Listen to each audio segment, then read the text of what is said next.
Hello, this is Rich Campy, CEO of Pro Advisor, Coach, the Thinking Coach. Are you ready for the fourth one? We talked about the basics, we talked about the history of the Mindscan, and we covered empathy. Let's now cover practical thinking.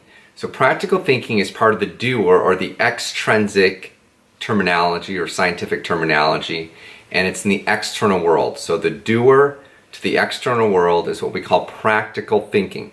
And that one is represented by this area right here, the center part right there. That's the practical thinking. And that's what we're going to cover today, is a little bit about what is practical thinking.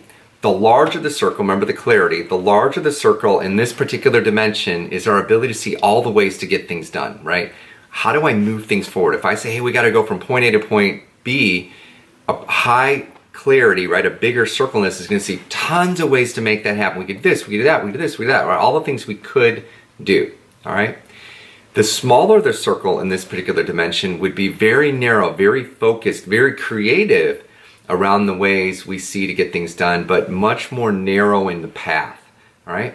And then the up and the down on the scale, which we would put as biases or the aperture, remember on the camera that we learned about in session 1 and 2, is how much light do we let in. So to the top of the scale in this practical area, if we have a circle all the way up here at the top, that's representing massive action. Like I want to go for it. I want to make things happen. If we're a frontline salesperson, or we call a hunter, right, in sales, the farther we are to the top, the more action oriented, the more let's go for it. Let's make this happen. Go, go, go, go, go. And to the bottom, down here, represents someone that's a lot more cautious, right?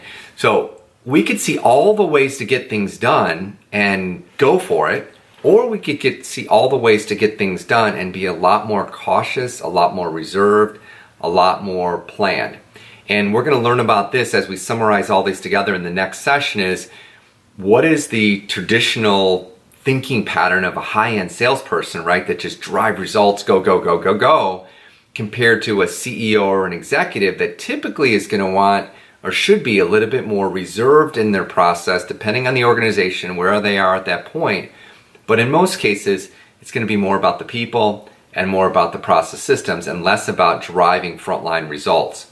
And we're going to learn about more of that in the next session, which will be session 5, the big 5. So we've already gone through 4. Stick with us. I look forward to seeing you next time. This is Coach Rich Campy, the Thinking Coach. Thank you. Be well. Be blessed.